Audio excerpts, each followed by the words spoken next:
Good morning students of class 4 book due drops term 2।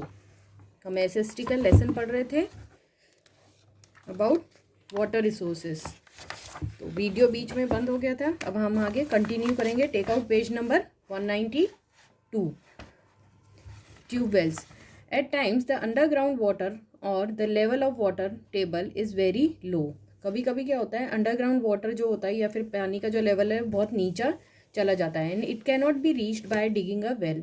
वहाँ तक हम कुएं को खोद कर नहीं पहुँच पाते हैं, पानी अवेलेबल नहीं हो पाता है।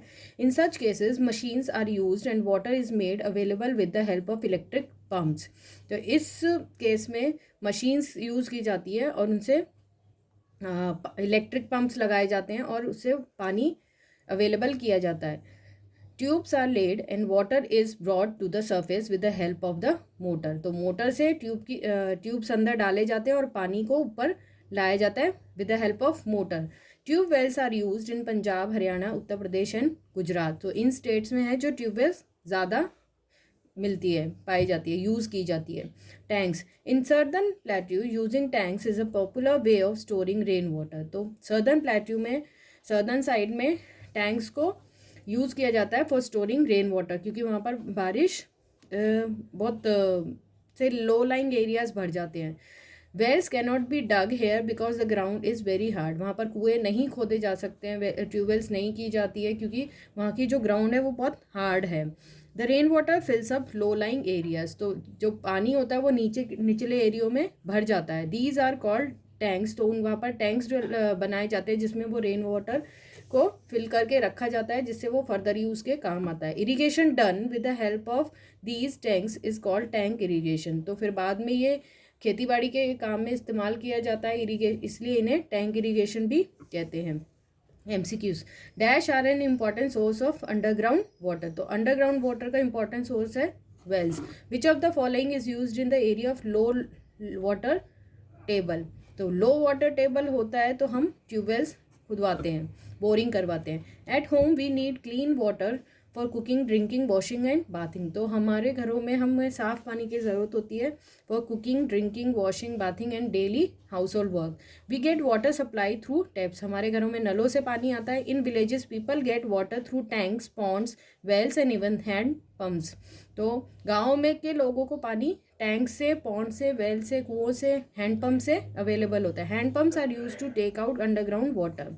तो हैंडपम्प से अंडरग्राउंड वाटर, जो ज़मीन के अंदर पानी होता है, वो अवेलेबल होता है। Now save water. We must learn to use water judiciously so that not even a drop is wastage.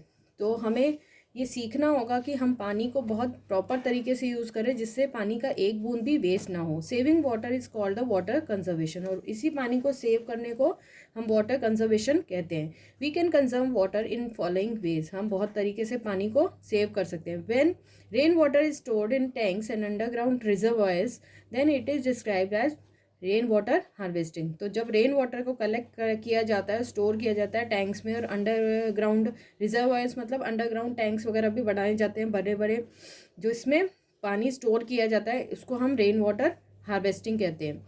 This water does not flow away and is stored for the future away. वो पानी बहने नहीं दिया जाता है और future के लिए उसको स्टोर करके रखा जाता है। Increasing forest areas and planting trees can also solve water crisis. ज़्यादा से ज़्यादा फॉरेस्ट एरिया को बढ़ाना और ट्रीज प्लांट करना वाटर क्राइसिस को कम कर सकता है। Trees help in attracting clouds and cause rain. क्योंकि जितने ज़्यादा ट्रीज होंगे उतनी ज़्यादा बारिश होने की रीज़न होंगे, क्योंकि ट्रीज़ की वजह से ही बारिश हो पाती है। Wash vegetables and fruits in a pan of water and use the same for watering plants. तो वेजिटेबल्स और फ्रूट्स को हम बाउल में लेकर धो सकते हैं और उस पानी को हम पौधों में डालने के काम में ले सकते हैं। Water the garden in the evening and morning when evaporation is minimum. तो सुबह शाम पानी देना चाहिए, क्योंकि उस टाइम इवेपोरेशन कम होता है, धूप नहीं होती है। Check leakage of taps and pipes. जो टैप्स और पाइप्स लीक कर रहे हैं उनको सही करवाएं। Redirect the water collected on the roof of the garden. This helps in replenishing groundwater level. तो जब जो बारिश का पानी है या कुछ भी पानी जो छतों पे भर जाता है उसको गार्डन तक पहुंचाए, जिससे कि ग्राउंड वाटर जो है उसका लेवल बढ़ सके. Now you have to read these new words and point to remember at home. Read carefully this lesson. Bye. Have a nice day.